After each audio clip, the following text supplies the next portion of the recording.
അവിടെ ഇത്ര റെഡ് അടി. ഈ സാരിയുടെ പരസ്യം പുറത്തിറങ്ങിയ സാരി ശ്രദ്ധിക്കുന്നേക്കാൾ കൂടുതൽ കുട്ടിയായിരിക്കും ശ്രദ്ധിക്കപ്പെടുന്നത്. മൊബൈൽ നമ്പർ എത്ര?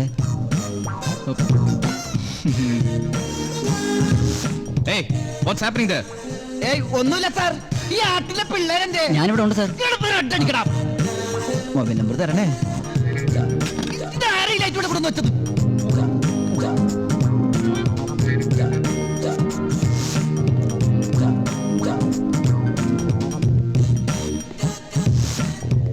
മോണിക്ക, ടേക്കിൽ സാരി കുറച്ചിങ്ങനെ അലസമായിട്ട് ഇട്ടിരുന്നാൽ മതി. Okay okay, lights. ആ ബിജു സർ, നമുക്കൊരു ടൈറ്റ് റേഞ്ച് പോവാം. Okay sir. ഓക്കെ,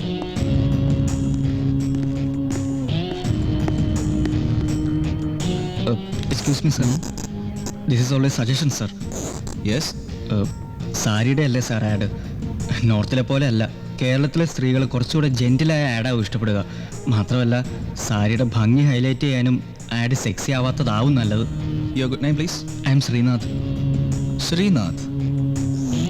ഞാൻ ഈ ആഡ് ഷൂട്ട് ചെയ്യാനായി ഡൽഹിയിൽ നിന്ന് ഇറങ്ങിയപ്പോഴേ ഇതിനു മുമ്പ് ഈ കമ്പനിയുടെ ആഡ് ചെയ്തിട്ടുള്ള ചില ഫ്രണ്ട്സ് എന്നെ വിളിച്ച് പറഞ്ഞിരുന്നു, ഒരുപാട് സജഷൻസ് ഇടയ്ക്കിടെ എഴുന്നള്ളിക്കുന്ന ഒരു അസിസ്റ്റന്റ് ഡയറക്ടർ ഇവിടെ ഉണ്ടാവുന്നു. അത് താനല്ലേ? ബട്ട് ലുക്ക്, ഇന്ത്യയിലെ ഒന്നാംകിട കമ്പനികൾക്ക് വേണ്ടി മാത്രം ആഡ് ചെയ്തിട്ടുള്ള ആഡ് ഫിലിം മേക്കറാണ് ഞാൻ. ഒരു ആഡ് ഏത് മാർക്കറ്റിൽ എങ്ങനെ റെസ്പോണ്ട് ചെയ്യുമെന്ന് എനിക്ക് നന്നായിട്ട് അറിയാം. സാർ, ഞാൻ അങ്ങനെ ഉദ്ദേശിച്ചല്ല. താനൊന്നും പറയണ്ട മിസ്റ്റർ സൈമൺ.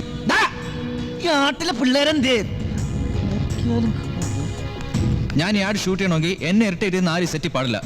സാർ, ഞാൻ അങ്ങനെയൊന്നും സൈമൺ, ഞാൻ പറയാനുള്ളത് പറഞ്ഞു.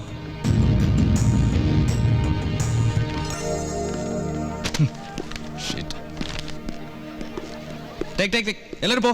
Take take.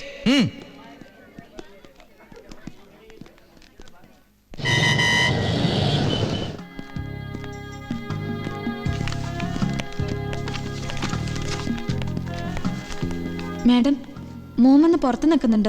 Okay, thank you.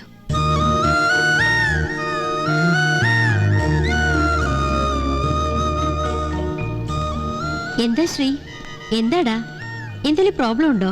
Hey, ഇന്നും ഫ്ലോറിൽ നിന്ന് ഇറക്കി വിട്ട് കാണുമല്ലേ? എന്തായിരുന്നു പുതിയ സജഷൻ? നിന്നോട് ഞാൻ പറഞ്ഞിട്ടില്ലേ, എന്നെങ്കിലും സ്വന്തമായിട്ട് ആഡ് ചെയ്യുമ്പോ മതി സ്വന്തം ഐഡിയാസ് ഒക്കെ എന്ന്? ഞാനപ്പോ അറിയാതെ പറഞ്ഞു പോയി അമ്മ. ഇങ്ങനെ പോയാൽ നിന്നെ കമ്പനിന്ന് പോലെ ഇറക്കി വിടും. പോട്ടെ, വിട്ടേക്ക്. അല്ല, എന്താ ഇപ്പൊ ഇങ്ങോട്ട് പോന്നേ? ടെൻഷൻ അടിച്ചപ്പോ ചുമ്മാ അമ്മയൊന്ന് കാണണമെന്ന് തോന്നി, അത്രേ ഉള്ളൂ. ഞാൻ പോവാ. ആ സോപ്പൊക്കെ നീ കൈ തന്നെ വെച്ചേക്ക്. നിനക്ക് കാശുവല്ലം വേണേ പറ.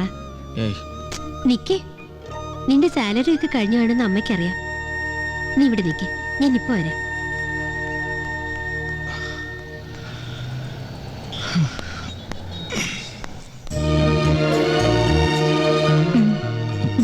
അമ്മ ചെല്ലേ, നീ ഒന്ന് കറങ്ങി റിലാക്സ് ചെയ്തിട്ട് വാ.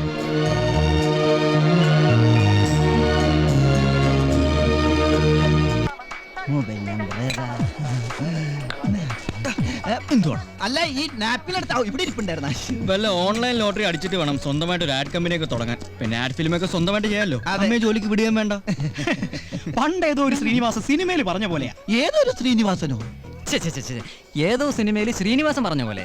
എന്ത് പറഞ്ഞ്? എന്തൊരു മനോഹരമായ നടക്കാത്ത ബില്ല് വന്ന് എത്രയായി? 565 രൂപ 95 പൈസ. ഇത് ബാറ്റ കടയിൽ നിന്ന് നമ്മൾ ഷൂ മേടിച്ച പോലെ ഉണ്ട്. അതായത് 566 രൂപ. 66 രൂപ കൊടുത്താൽ 5 പൈസ തിരിച്ചു തരും. അത് കാലാകാലങ്ങളായിട്ട് ബാറ്റ കമ്പനിയുടെ ഒരു ഹോബിയാ. എന്ന് വെച്ച് പേടിക്കണോ, കാശ് കൃത്യമായിട്ട് തരാം. ഞങ്ങൾക്ക് ക്യാഷ് ടീമാ. അപ്പൊ ഇന്ന് APAP എന്ന് പറഞ്ഞ അപ്പന അങ്ങനെ തന്നെ. നിന്റെ ഷെയർ ഞാനിട്ടോളാം. വേണ്ട, എന്റെ കയ്യിലുണ്ട്. അത് അമ്മയോട് കടം വാങ്ങിയതല്ലേ? അവനെ നിർബന്ധിക്കണ്ട നന്ദിത, അവൻ വലിയ അഭിമാനിയാ.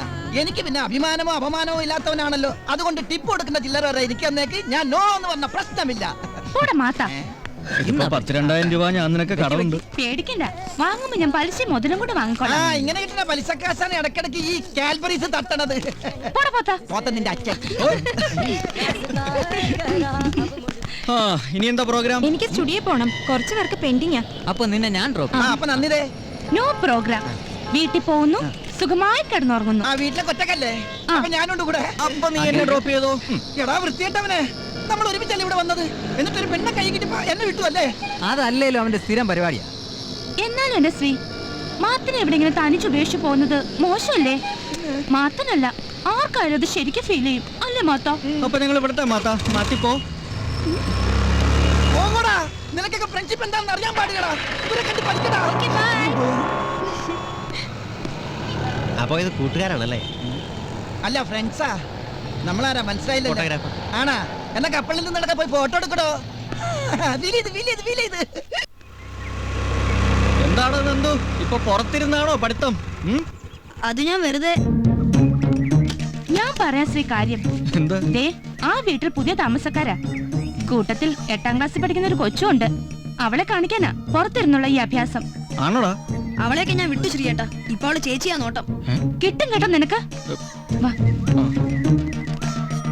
ഡേയ്, ഇതൊക്കെ ചേട്ടന്മാരെ കൂടെ ഒന്ന് പഠിപ്പിക്കടേ. 8ാം ക്ലാസ്. ഒന്നാം വനത്തിലെ കാഴ്ച കാണാൻ എന്നെയും കൂടന്നു കൊണ്ടുപോകൂ, നിന്നെ ഒരിക്കൽ ഞാൻ കൊണ്ടുപോകാം. ഇന്നു വേണ്ട അങ്കിൾ ആന്റി. കറിക്കറിയാൻ ഞങ്ങളുടെ കൂടാം. കുറച്ച് കാത്തു നിന്നാ ഈ കറി കൂട്ടി ആഹാരവും തരാം. അടിയാ വേണേ സഹായിക്കാം, പക്ഷെ രണ്ടാമത്തെ ശിക്ഷ വേണ്ട. പിന്നെ സ്വന്തമായി ആഡ് ഫിലിം ചെയ്യാൻ വല്ല ഓപ്പർച്യൂണിറ്റിയും തരായോ? അങ്ങനെ എന്തെങ്കിലും ഉണ്ടേ ശ്രീ ഇവിടെ ഒന്ന് പറയില്ലേ? ചുമ്മാ കയറിയെന്നേ ഉള്ളൂ. അമ്മയെ തറ, ഞാൻ ഇറങ്ങട്ടെ ആന്റി. ഹലോ, അങ്ങനെ പറഞ്ഞ പറ്റത്തില്ല. ഭക്ഷണം കഴിച്ചിട്ട് പോയാ മതി. ദേ, ഫ്രിഡ്ജിൽ മീനിരിപ്പുണ്ട്, ശ്രീയുടെ ഫേവറേറ്റ്. കരിമീൻ വേണ്ട, ഞാൻ ഇറങ്ങാം.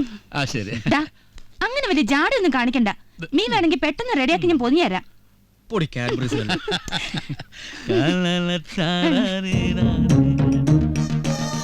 എന്താടാ ചേച്ചി കൊത്തിയില്ലേ? മുട്ടുവിൻ തുറക്കപ്പെടുമെന്നല്ലേ? മുട്ടിക്കൊണ്ടേ ഇരിക്കുവാ ശ്രീയേട്ടാ. ആ മുട്ടിക്കോ, പക്ഷേ അവസാനം അവര് പൊട്ടിക്കാനിട വരുത്തരുത്. All the best. അപ്പൊ ദേ നിന്റെ bites. Thanks.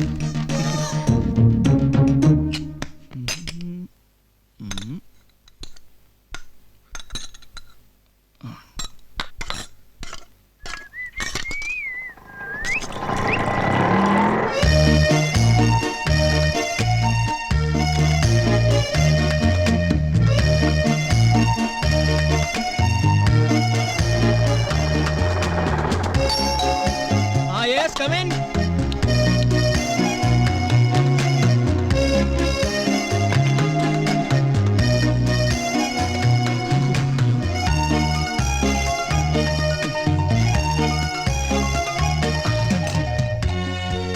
Dinner ready madam. എന്തിനാ ഇതൊക്കെ നീ ഉണ്ടാക്കാൻ പോയേ? വന്നിട്ട് ഞാൻ ചെയ്യുമായിരുന്നില്ലേ? അമ്മ ടയർഡായിട്ട് വരികയല്ലെന്ന് കരുതി. വാ കഴിക്കാം. ഞാനൊന്ന് മേലെ എഴുതി വരാം. അതൊക്കെ പിന്നെ കഴുകാം, ആദ്യം ഭക്ഷണം കഴിക്കും. ദേ പറഞ്ഞതനുസരിക്ക് അമ്മക്കുട്ടിക്ക് പണ്ടത്തെ പോലെ അനുസരണ തീരെയില്ല. ഫ്രഷ് ചപ്പാത്തി, നല്ല ബെസ്റ്റ് കറി കഴിക്കും. എന്നിട്ട് അഭിപ്രായം പറ. എന്തായാലും നിന്നെ കെട്ടാൻ പോകുന്ന പെണ്ണ് ലക്കിയാ. Thank you.